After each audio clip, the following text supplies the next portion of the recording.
আমরা চাই বাংলার ক্রিকেটের জয়, কিন্তু তারা এনে দেয় আমাদেরকে লজ্জাজনক পরাজয়। দ্বিতীয় দিনের খেলা শুরু করে ওয়েস্ট ইন্ডিজ 5 উইকেটে 250 রান। তখন মনে হচ্ছিল ওয়েস্ট ইন্ডিজ 400 রানের আগে শেষ হবে না, গুটিয়ে যাবে না, অল আউট হবে না। হাসান মাহমুদ তখনই দুর্দান্ত বল করে পরপর 2টি উইকেট তুলে নেয়। তখন মনে হচ্ছিল ওয়েস্ট ইন্ডিজ 300 রানের আগে গুটিয়ে যাবে, 300 রানের আগে অল আউট হয়ে যাবে। কিন্তু 8ম উইকেটে ওয়েস্ট ইন্ডিজ দুর্দান্ত একটি জুটি করে 140 রানের জুটি, যা ওয়েস্ট ইন্ডিজের ইতিহাসে সর্বোচ্চ।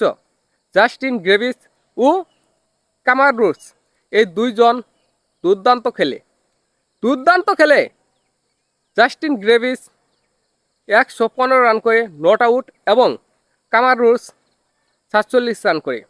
তখনই আমরা আইকে অল্লা পাস খেয়েছি, তখনই আমরা লজ্জাজনক পরাজয়ের স্বপ্ন দেখে ফেলেছি।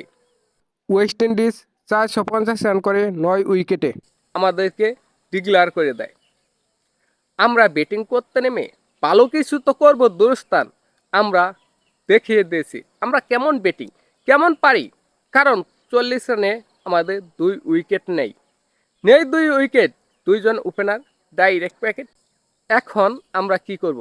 এখন কি আমরা ইনিংস ব্যবধান এড়াতে পারবো? এখন কি আমরা ফলো ওয়ানে পড়বো নাকি ফলো ওয়ান থেকে বাঁচতে পারবো? কারণ ফলো ওয়ান থেকে বাঁচতে হলেও এখন আমাদের 211 রান প্রয়োজন। সেটা কি বাংলাদেশ করতে পারবে? খুবই কষ্ট, খুবই কষ্ট, খুবই কষ্ট।